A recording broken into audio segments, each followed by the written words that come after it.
Obstacles are placed in your way to see if you really have what it takes to reach your goals. My friends, let's jump into these charts. We see stocks and Bitcoin are up. Bonds and gold are down. Let's jump first, as we always do, into the S&P 500. Now, last week, the high for the week was 568.38. This week, 570.31. So we have reached a higher high as of today. And as we look at things up in the morning, a little further up in the afternoon, decent volume on that half-day chart. Two-day chart that represents, again, this is the first day of the latest two-day candle. Green up candle moving to a little bit higher high after things dropped down in the prior one. Went red on the volume, which means, of course, that prior two-day candle for Tuesday, Wednesday opened lower than the prior close. That's the reason you have red volume. It's not negative volume. And we see a green starting here. And again, as we build the week, we are catching a little bit of fire. What have we been telling you all this time? That the directional probability was up. It's varied between about 80 and 70, maybe even up to 85% over the last 5 days. Right now, directional probability 70% on the S&P going higher. We look at the exit point at 576. That is where we're going. And again, whenever we have entry and exits, particularly on those exit points, what we are seeing there is that is where we will be reaching an area where there's going to be some resistance to moving higher. We've got about $8.68 of expected movement.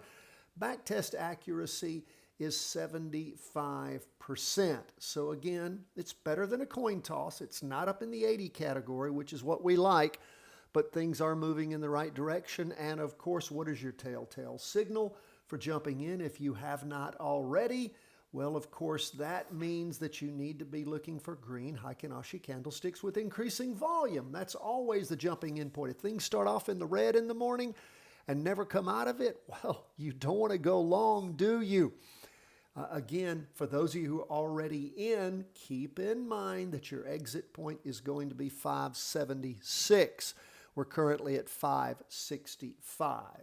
So that is where we are on the S&P 500. Again, if you appreciate what we do here, don't forget, you become a Patreon member at any of the 3 levels. First thing you get is my book, my new book, 3-Wave Trading Advantage. Let's jump back into the charts. The Qs, 72% directional probability up over the next 5 days. Entry point is around the 490 mark. We're at 488 right now.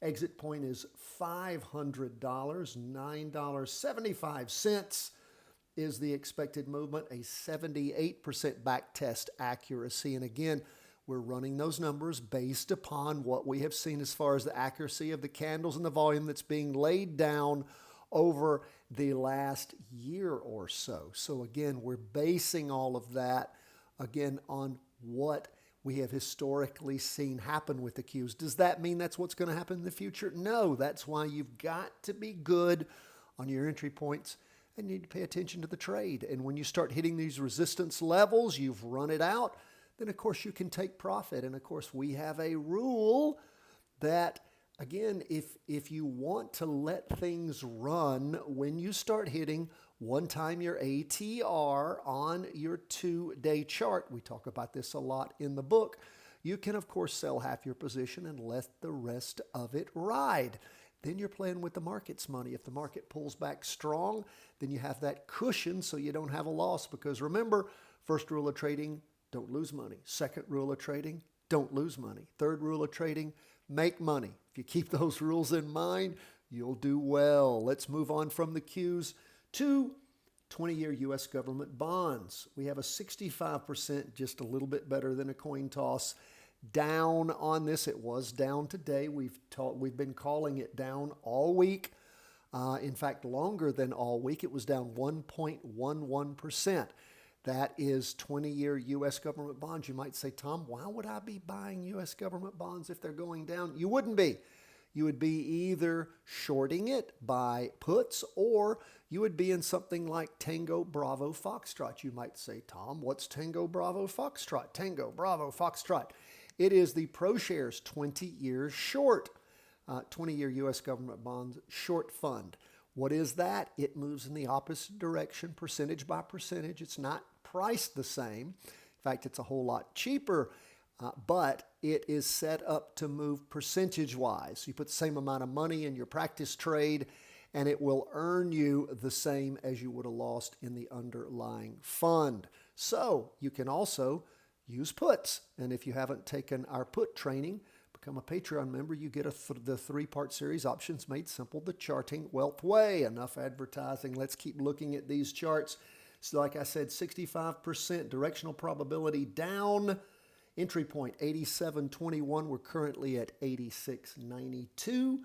And we want to, of course, see not green up candles, but red down candles with decent volume like we have seen today. And hopefully be continuing in that direction. The overall mood, of course, is down. We had that real peak down that week beginning the 7th of April. And as far as the low goes there, the low was 84.69. We're at 86.64, so we got a ways to go before we get to that low. Will bonds continue to go down? I don't know. As far as our directional probability goes, not that strong. Our backtest accuracy is 70%. So again, follow this, see what you learn from it. And again, remember, we're not giving advice. We're not a stock calling service. We're not a gold or Bitcoin or bond calling service. We're an education firm. I want you to practice trade with us. Learn how to do this by doing this in your practice trades. Gold pulling back strong today. Pulling back 1.97%. Started weakening yesterday and then really jammed down and pulled back. What's happening? People probably taking a little bit of profit after this crazy run up in gold that started right after the beginning of the year. Slid sideways there in late February, early March, then took off again and looks like it's starting to slide sideways a little bit here. The high 2 weeks ago was 317.63. This week, the high 315.62, so about $2 off. And again, where are we on gold? We're still, because of all this exuberance and up move, even though we got a doji forming here on the 2-day chart and a strong down day, we are still overall, we are up 75% directional probability over the next 5 days. Entry points around 304, just where we are right now, to an exit about $10 higher, actually $10.47 to be exact, at $315, 80% backtest accuracy. But you wouldn't be jumping in unless you saw good, strong green candles going up with decent volume. We're not seeing that today, needless to say. So again, keep your eye on the prize. Lastly, we'll go to Bitcoin. Glad to see Bitcoin taking off. It's up from yesterday, I believe it was 65% directional probability. Today it's a 70% directional probability up over the next 5 days. 75% back test accuracy. You can see decent volume in the morning and the afternoon as Bitcoin was plowing up 5.33%, higher high. Look at that look at those candles just stacking up. Took it a while to get going. We slid sideways for several days. And then today, man, did it make up for it. Were you paying attention? Did you jump in the morning? Let's continue to watch. That is where we are, my friends. We so appreciate you being with us. If you want to really understand what we do here, I really recommend my book, 3-Wave Trading Advantage. It explains everything. And you know what I'm going to put at the end of today's video, for those of you who are new or haven't taken it a while, I'm going to give you the little brief. It's a short video. Well, it's a few minutes, maybe 10 minutes or so, but it's on the 3-wave trading technique. It'll give you some of the ideas that we discuss in the book so you understand better what we're talking about. And the 3 waves, of course, are the weekly, the 2-day, and the 195-minute chart, which is the actual half day. It's 195 minutes. It's not 4 hours. Don't waste your time on 4-hour charts. They'll mislead you. God bless. All the best from Charting Wealth.